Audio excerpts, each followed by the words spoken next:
All right. We excited. Okay, so here is another, I guess we can call them episodes now, of Coloring for the Culture.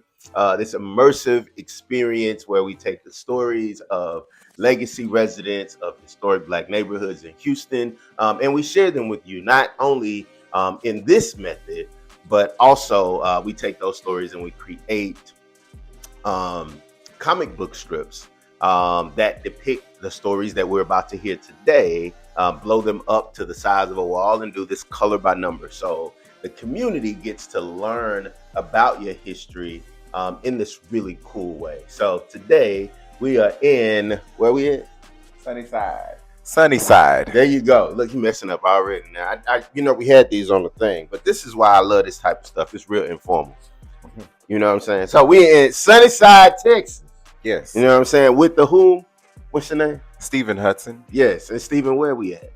Oh, I'm sorry. Stephen Hudson Mims. Come on. You better. I'm not used to this yet. Yeah, you better put a handle on it. If y'all, I don't know which way you're looking, which way y'all see this, but either to your left or to your right. But this way right here is the other half. You know, the other whole of the Hudson Mims saga. You know what I'm saying? So, where are we at right now? We are in Sunnyside. Actually, this part of Sunnyside is like a whole separate subdivision of Sunnyside. Oh, because that's what they do. So this is also considered Blueridge. Oh, it's the fancy niggas. So I won't say that, but it's definitely Blueridge. Mm-hmm. And so I am in, I guess, my ancestral home, my grandfather and grandmother's home that has been preserved since they came here in the 50s.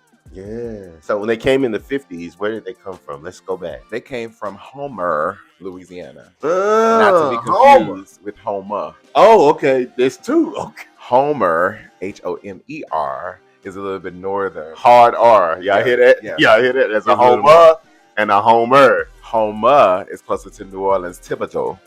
But Homer is closer to Shreveport. So that's where they're from. Homer. Gotcha. Y'all caught that hard R, right? Just want to be very clear about it. Okay, and so what prompted them to come to Houston? Just opportunity. My grandfather came down, and when he and my grandmother got married, they wanted more life and more opportunity for work. So then they came down here and made it happen. And eventually, him and his identical twin brother, who lives, their family house is around the corner from here, started pastoring dual churches at the same time. And so one of the churches of the twin brothers is still right here in Sunnyside, 2 streets over on Asheville. It was originally Antioch Baptist Church, and now it is Southeast Community Church, and it's still here. Oh, wow. We'll have to go swing by that joint when we take a tour of Sunnyside. Still standing. Yeah, I love that. So, so walk me through it. So they moved to Houston, and this is the place that they land, or do they go somewhere else first? Or they move here and they land here, and they get this home. And upon having this home, they have children, and the children are here, and they've lived from there. And so my mom is the only living heir of that's still alive, and she's the owner of this home still. Yeah, man, that's wild. So it's two. So you're a second generation Houstonian. Yeah, that's good. That's good. So, tell me about life in this home that you grew up in. So it's interesting because there's been a couple iterations of what this house looks like. When I came along, this house was this size. Right before I got here, it was half the size. Also, just like the makeup of it and how it is, when we came into the house initially, everybody comes in through the front door. When I grew up, nobody came through the front door. So the garage door was the front door. Gotcha. Okay. So just how it's configured and how it looks is a little bit different. We grew up in a home where all the neighbors knew each other. There was never a moment when I spent most of my elementary school years here because my parents lived in another part of Sunnyside. They went to work really early, but I lived over here. So I would walk up and down the streets, go to school. And then all the neighbors knew each other, and everybody knew Miss West because she was, the first lady. Of the Blueridge. Yeah, one of the first ladies of the neighborhood. So, so growing up was so you a PGK. Yeah. Pastor's grandkid. I didn't even know it was a thing until just now. Yeah. Come on. I'm a PGK. Yeah, so growing up in this neighborhood has been cool, but everybody knew Miss West, and I just remember like I spent many a day at other people's houses. My grandmother had to like run around the corner. Okay, now who houses you was at? Where they at? Okay, so across the street, across the street, house, Miss Bell's house. Miss Bell. Yeah, Mr. Bell. Now who is the Bells? Their family, I don't know their history, but I can tell you this: I can know their present. They have tons of children, tons of grandchildren, and tons of grandkids. Okay, and they haven't decided what they're gonna do with their house. So, but they were always cool people. Her name was Miss Jerry. Miss Jerry was funny. Miss Jerry had a Jerry curl. Miss Jerry with the Jerry curl. Yeah, great lady, always cool.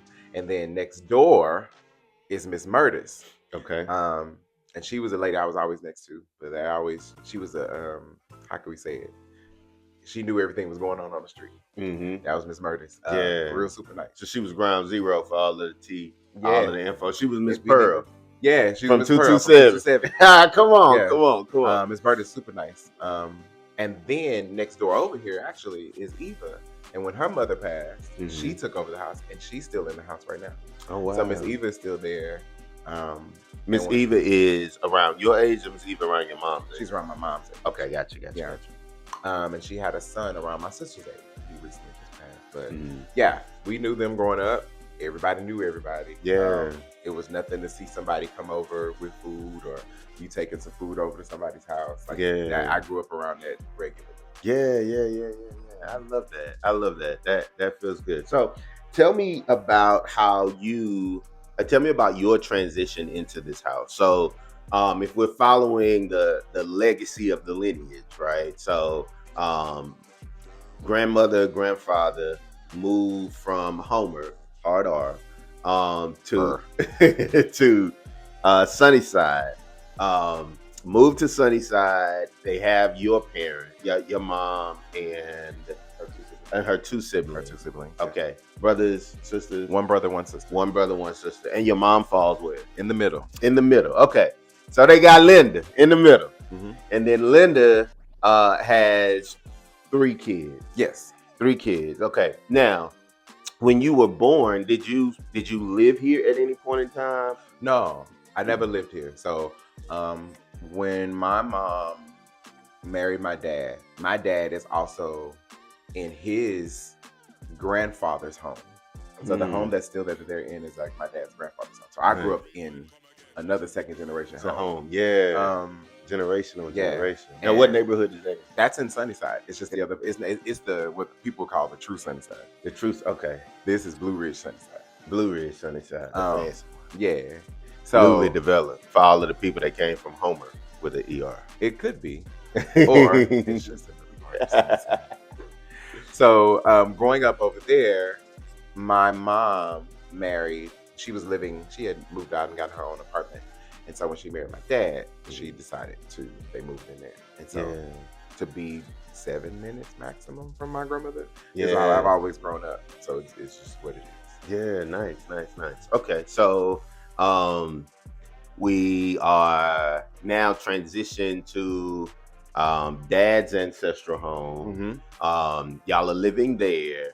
And then you venture out into the world. I go out into the world and I move to, I go to college. I come back home. I go back to the ancestral home again. My grandmother was still here. So she's still living here? She's still living here. And what do we call grandmother? Mama Dear. Mama Dear. So Mama Dear is here. Yeah. Linda and Joe, that's Stephen's parents, are in Joe's father's home. Grandfather's home. Oh, man. 3 generations. Man, this is rich history. Rich history. And they're still there. Okay, so grandmother is here. You move back with mom, dad. Yeah. Then I go and I move into my own apartment, and I just meander through Houston as one does when you're trying to get your own roots. And so I moved to, I guess you could say, I want to say like Rice University area.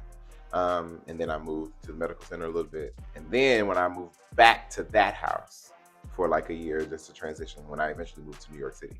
And when I came back because of COVID and all that stuff, I stayed to get on my bearings, moved back into Sunnyside again. And then the opportunity was open for this home to come. And so I came and kind of took over like guarding the house. Yeah, So it's the now I'm here. guardianship of the Yeah. home. I like the Yeah, I guardianship love of this. I love this. So coming back home to the birthplace of where all of this started, what did that feel like?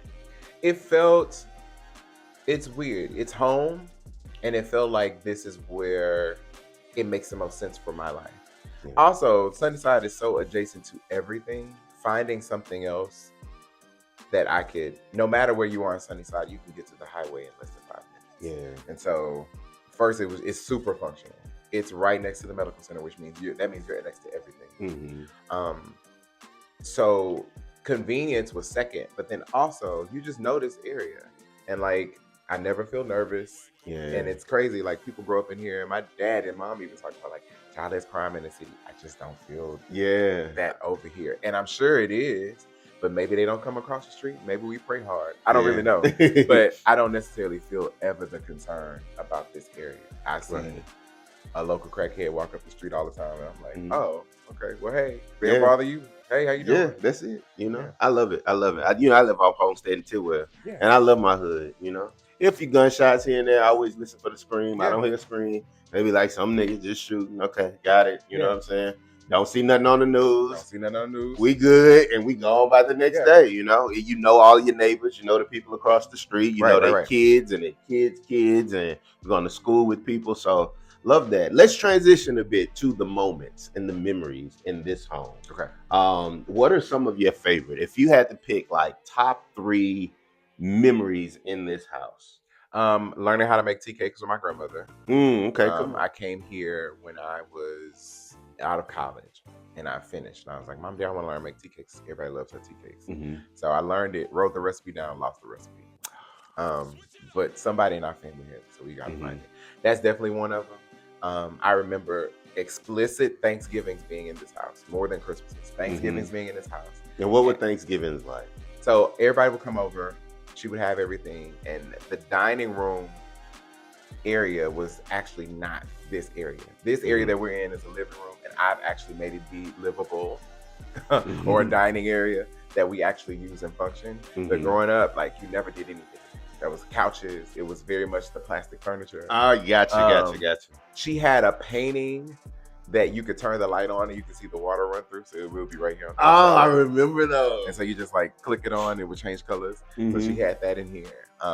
That type of plastic furniture, you don't come in here. This was like a sitting room. Yeah. Did she have all of the pictures of all of the kids and the family on the walls and the Jesus, the Last Supper? She kind of had that, but not really. That wasn't her thing. She had just furniture. That's why I remember just like a lot of furniture. Now, she had this china cabinet that's right there. And I turned the china cabinet into a bar. Yeah. Because nobody's holding china anymore. It's not a thing for us.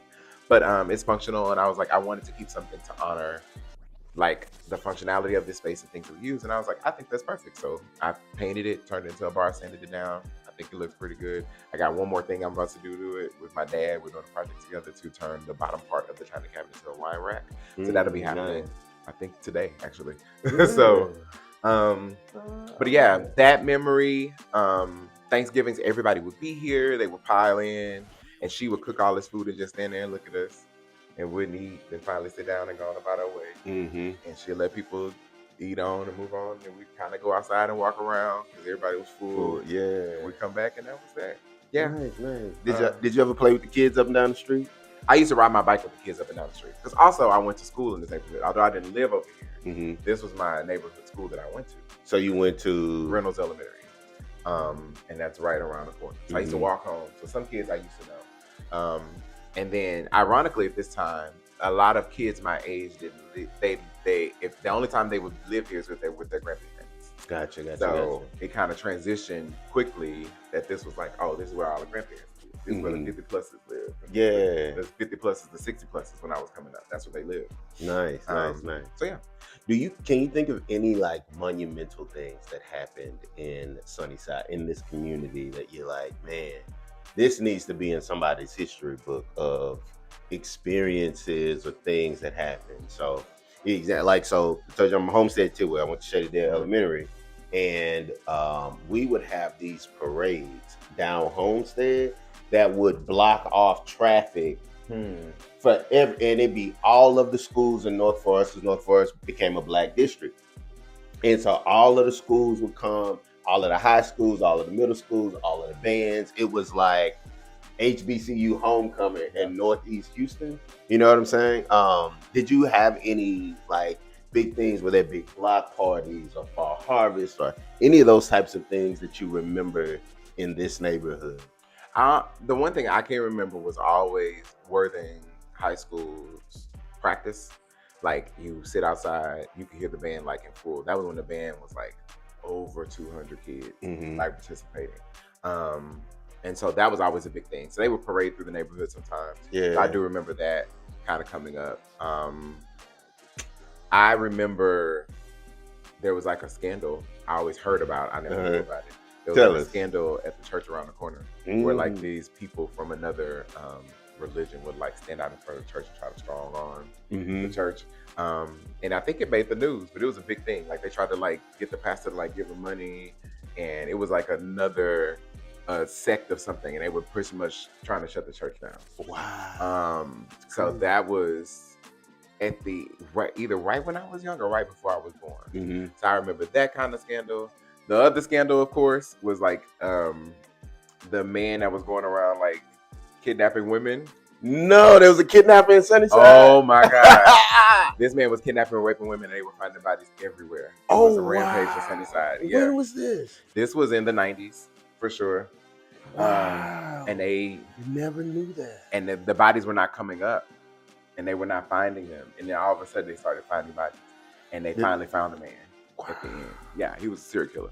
Wow. And that was going on for some time. So it was very much so, hide your kids, hide your wives, hide your husbands. Yeah. That's I remember that being a huge, huge thing. And then the only other thing I really remember that I think people were there was definitely the floods of Hurricane Alicia. Like that was a huge time around here that people remember those things. But yeah, I remember the scandals more than I do like the things. But also, you know, churches were really big on having fall festivals.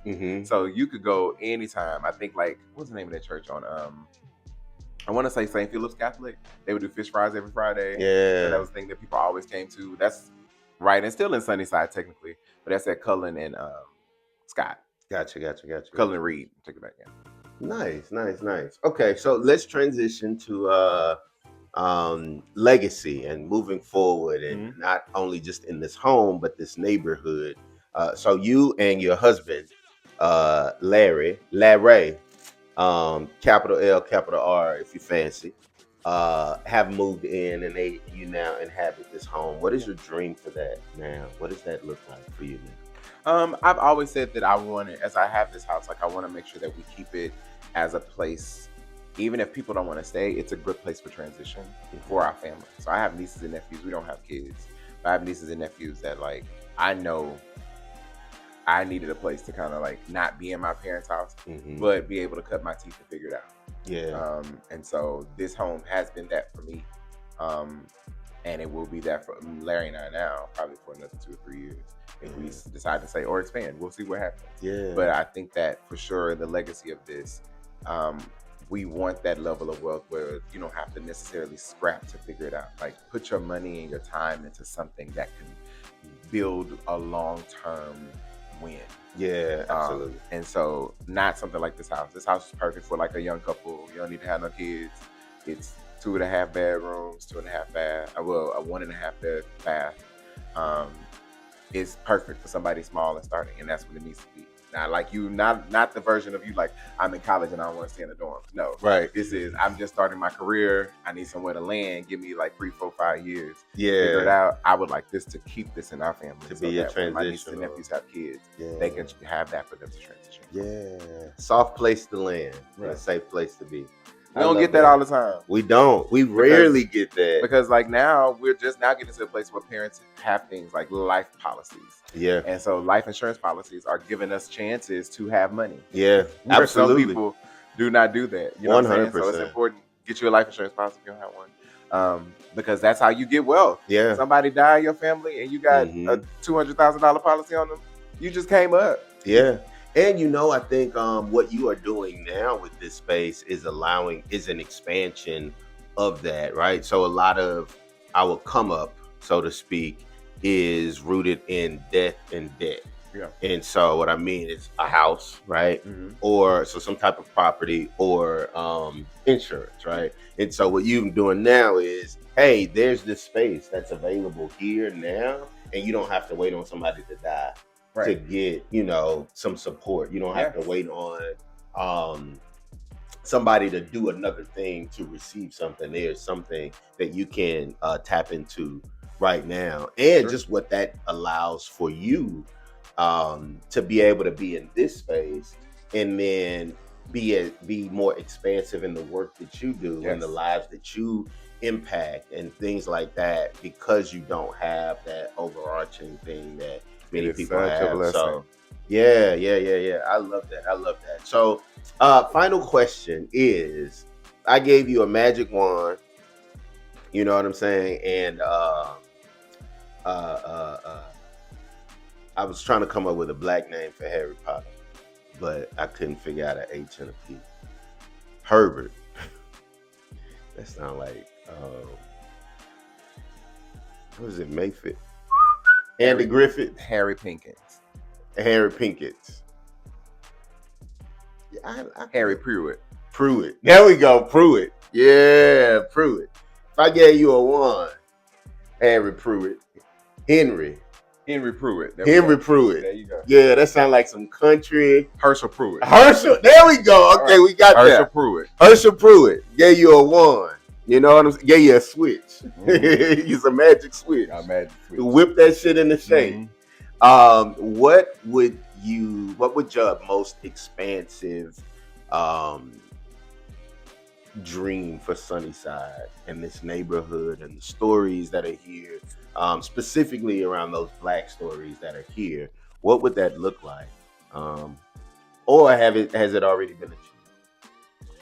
I think I appreciate that Sunnyside is still very brown, very black. There is a community that's still like, it's a little bit in between, but it's still very black. What I'm starting to see is that like a younger people that are black are moving back into this neighborhood, and that's great. I would want this place to still be like a safe haven. There's so many small restaurants that are still black owned out here that you could tell that like it's because we want them.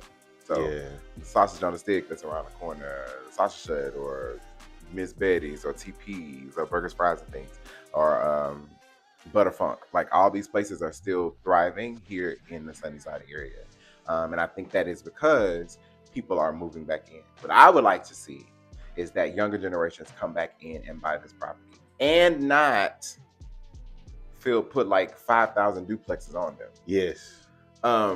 It's weird to drive on my street and see a 2-story house on it. I just think that's out of place. Yeah. But that's what people are doing. So I think huge lots that we have, you're not going to get that many places. You know that over in Homestead. So like preserving the spaces where you still have like a big lot home in the city, I think it's great. And some people say it's not maybe the most financial thing, but I think if I would keep it, I would preserve that so that people could have more and like do more longer homes. Yeah. If you wanted to, but have that space. And I think Sunnyside has the opportunity because it's so close to everything. There could be more of a social scene here. It's not very far away from everything. Yeah. Like the closest I think spot when we think about it, of course, is like Third Ward and then the Red Rooster on Alameda. Yeah. So like that type of thing, Sunnyside is very good. It's accessible to all those things. But I think it could be a little more social, a little more. So Sunnyside having a little Renaissance era. Yeah, I think Sunnyside could it's definitely residential. Yeah. Nonetheless, I don't think that'll ever change. I think that the people that are rebuying homes, repurposing homes here are doing a good job of kind of leaving it where it is.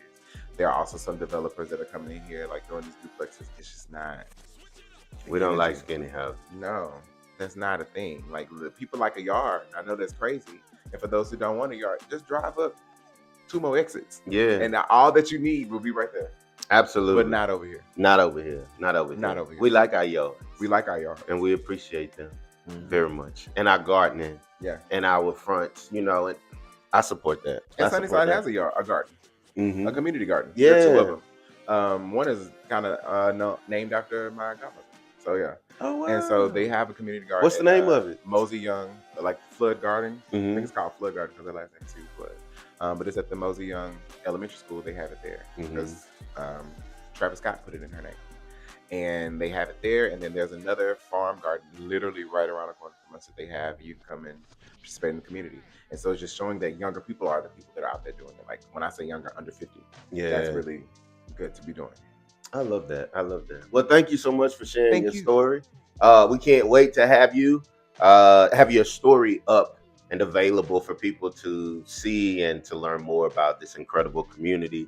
Shout out to, let me do this non-shameless plug, the Houston Arts Alliance, who is funding this wonderful project. And we'll see y'all on the 28th and the 29th for Coloring for the Culture. Thank you, Stephen. Thank you.